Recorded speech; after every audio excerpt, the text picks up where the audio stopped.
Yes, sir. Right now, roughly 24 million people across Africa are living with diabetes. Almost 3 out of every 4 of them have no idea. No diagnosis, no warning, just a silent condition quietly working away at their eyes, their kidneys, their heart, while they go about a perfectly normal day. By the end of this video, you will understand exactly what is happening inside the body with diabetes, and you will know the early warning signs before they ever become an emergency. Welcome to StepLiv Health, Knowledge for Health, Empowerment for Life. I am Dr. Jacob and I'm genuinely glad you are here. Before we go further, let me ask you something. Have you ever felt unusually thirsty? Found yourself waking up 2 or 3 times a night to urinate? Felt tired at all the time even after a full night's sleep? Maybe you have noticed someone losing weight without trying, or you have heard that a friend was diagnosed with diabetes after what seemed like a routine checkup. What if I told you that many people live with diabetes for years without ever knowing it's there? That's exactly why diabetes is often called a silent disease. It can develop gradually, quietly, damaging the body long before a person feels that anything is wrong. So today we shall start changing that. By the end of this lesson, you will understand what diabetes actually is, how it develops, who is most at risk, the warning signs to watch for, and why catching it early can save a life. Whether you're a student, a nurse, a clinical officer, or someone recently diagnosed with diabetes, or someone caring for a parent or a spouse living with diabetes, this lesson and this whole series was built for you. Get comfortable. If you like taking notes, grab a pen because we are covering real useful ground today. And one small favor before we start, if you are new here, hit subscribe and tap like. It genuinely helps this channel to keep producing accurate evidence-based health content for our community.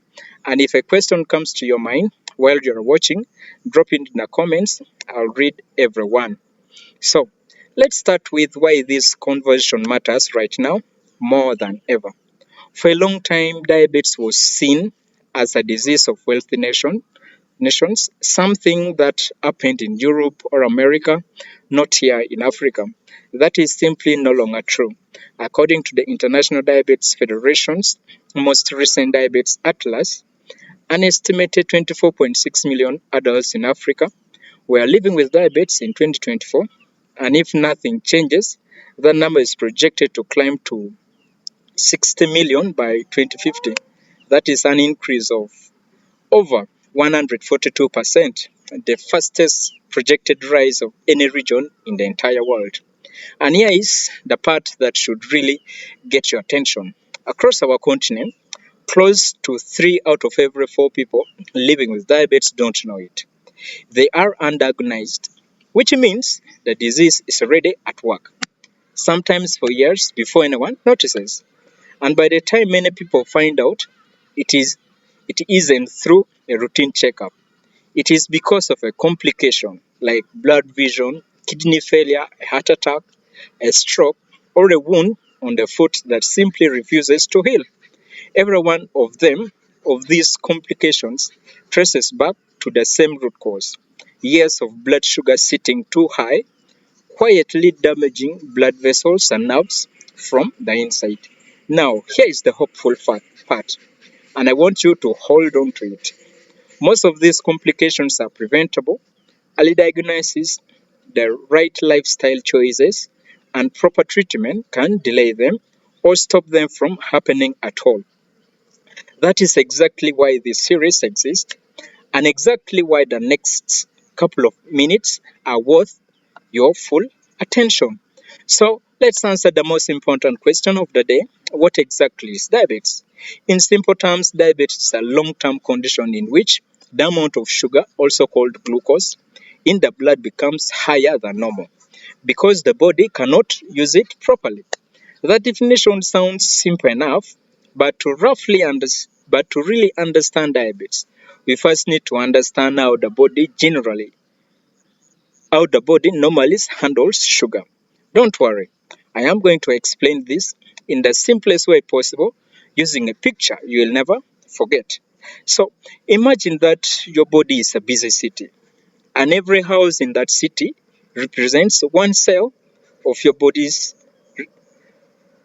and every house in that city represents one of your body's cells. Just like every house needs electricity to function, every cell in your body needs energy to do its job. Where does that energy come from? Mainly from glucose, a type of sugar your body gets from the food you eat. Foods like rice, posho, potatoes, bread, millet, maize, fruits, and many other carbohydrate rich foods all are broken down during digestion into glucose. Now, once digestion is complete, glucose enters your bloodstream. At this point, think of glucose as fuel being delivered throughout the city, street by street. But there is one problem. Although the fuel has arrived, it cannot enter the house by itself. Every front door is locked. So, what unlocks the door? Now, the answer is a hormone called insulin. Insulin acts as a key. It unlocks the doors of your body's cells, allowing glucose to move out of the bloodstream and into the cells, where it is used to produce energy. Now, without insulin, or if insulin stops working properly, glucose cannot enter the cells efficiently. Instead, it stays stuck in bloodstream. As a result, blood sugar levels rise. And that in one sentence is what happens in diabetes. Fuel piling up outside while the houses sit dark. Now you might be wondering, where does insulin actually come from? So insulin is produced by an organ called the pancreas. It sits behind your stomach, and although it isn't a large organ, it performs several important jobs. One of the biggest being insulin production. Now every time you eat a meal, your pancreas senses the rise in blood sugar and releases insulin into your blood. That insulin then helps move glucose into your body's cells, where it is used for energy or stored for later use. In a healthy person, this entire system runs automatically every single day. Most people never even think about it. But in diabetes, something goes wrong. Either the pancreas produces little or no insulin, or the body cells stop responding properly to the insulin that is available. Either way, glucose builds up in the bloodstream instead of nourishing the cell's body. Now that we have understood, now that we understand what diabetes is and how insulin normally works, let's answer another important question, that is, are all types of diabetes the same? So the answer is no. Many people hear the word diabetes and assume it's one single disease. In reality, diabetes is a group of conditions that all lead to high blood sugar, but they develop for very different reasons. Today, we will focus on the three main types: type 1 diabetes, type 2 diabetes, and gestational diabetes. And a bonus, I will introduce you to a fourth condition you absolutely need to know about, that is pre-diabetes. So let's look at each one of them. So imagine the pancreas we looked at earlier as a factory whose job is to produce insulin every single day. Now imagine that for reasons we don't fully understand, the body's own immune system mistakenly attacks that factory. Instead of protecting the body, it destroys the insulin producing cells. Eventually, the factory can no longer make enough insulin. Without insulin, glucose cannot enter the cells. So, blood sugar rises. This condition is called type 1 diabetes. Now, type 1 diabetes is an autoimmune disease, meaning the immune system of our body attacks the body's own tissue by mistake. It is not caused by eating too much sugar. Let me repeat that. Because it is one of the most common misconceptions out there. Eating sugar does not cause type 1 diabetes. Type 1 diabetes often begins in childhood teenagers, or young adults, although it can occur at any age. People with type 1 diabetes must take insulin every day because their bodies can no longer produce enough of it on their own. Without insulin treatment, they can become seriously ill very quickly. Now, with a real life example. So now let me paint a picture. Imagine an 11-year-old boy.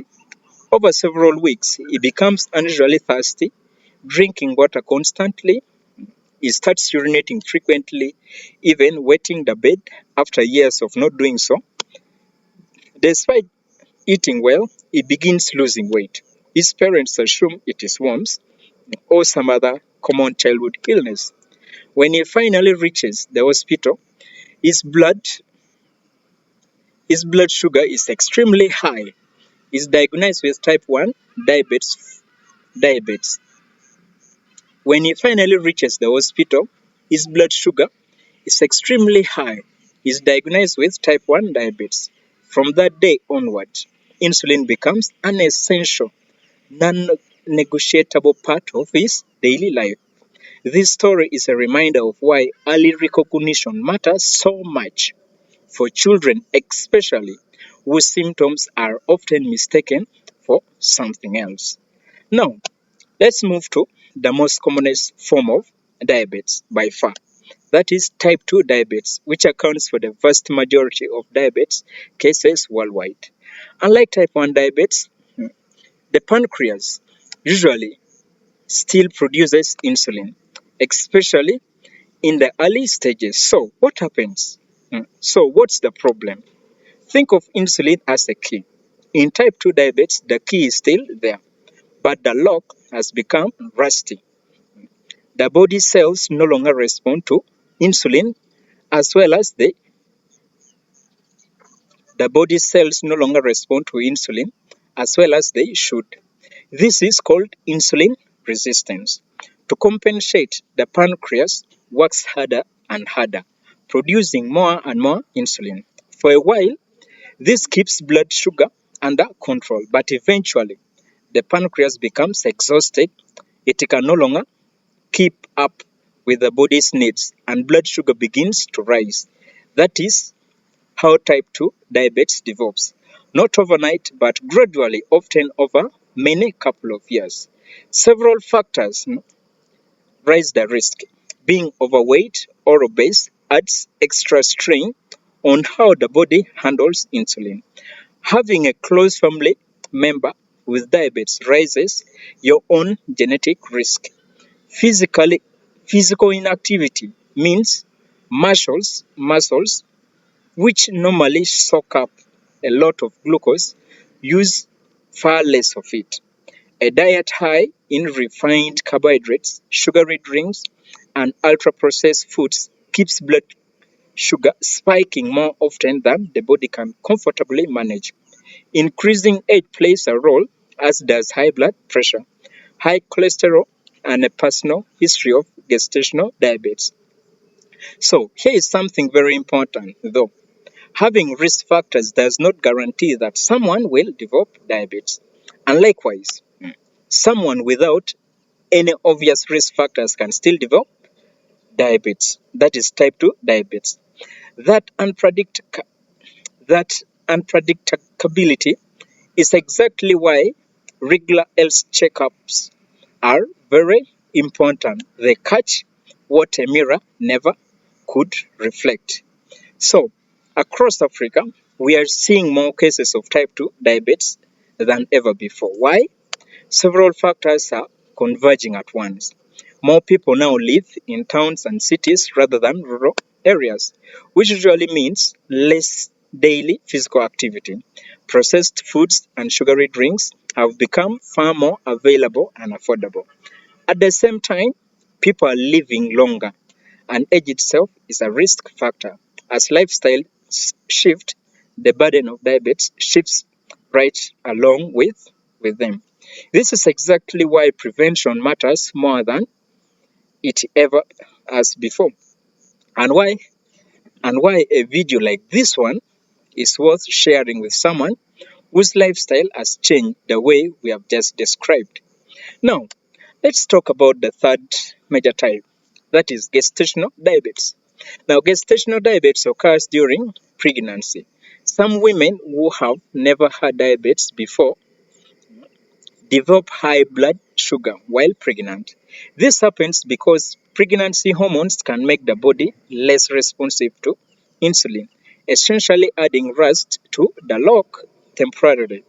In many women, blood sugar returns to normal after delivery. However, gestational diabetes is not something to ignore. Hmm? It increases the risk of complications during pregnancy and childhood, and it also raises the mother's own risk of developing type 2 diabetes later in life. That is exactly why antenatal care matters so much, and pregnant women should attend every scheduled clinic visit where healthcare providers can screen for conditions like gestational diabetes and provide timely, appropriate care. Now, before we close this chapter, there is one more condition you need to know about, that is the pre-diabetes.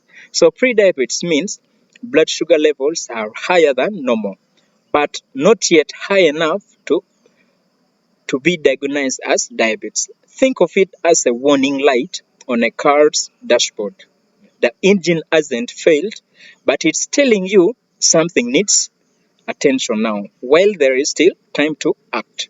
The good news is that many people with prediabetes can delay or even prevent type 2 diabetes altogether through healthier eating, regular physical activity, and maintaining a healthy weight. Of everything we have covered today, this might be the single most encouraging fact. This stage is very reversible. Now, let's lock it in. So let's lock in what we have covered today quickly, in a quick fire style. Let's lock in what we have covered today, quick fire style. Insulin is the key. Glucose is the fuel. The pancreas is the factory that makes the key. In type 1 diabetes, the insulin system destroys the factory. In type 2 diabetes, the lock gets rusty and eventually the factory gets tired. In gestational diabetes, pregnancy hormones jump the lock, usually temporarily, and in pre-diabetes, the dashboard warning light is on, but the engine hasn't failed yet. So, if you can explain these 5 ideas to a friend or a family member right now, you already understand diabetes better than most people ever will. And honestly, that's worth sharing. If this video made something click for you, send it to someone who was recently diagnosed or someone who is always wanted a simple, honest answer to the question, what actually is diabetes? This might be the clearest few minutes they ever get on the topic. So now you know what diabetes actually is and the different forms that it can take. But here is the next question. How does a doctor actually know that someone has diabetes? Can you can you tell can you tell just by looking at a person, or are there specific symptoms and specific tests that reveal the diagnosis? So in the next part we will break down the symptoms of diabetes, why each one happens inside the body, and the exact test healthcare providers use to confirm the diagnosis. If you don't want to miss it, make sure you are subscribed with notifications on, and I will see you in the next lesson. Thank you for listening.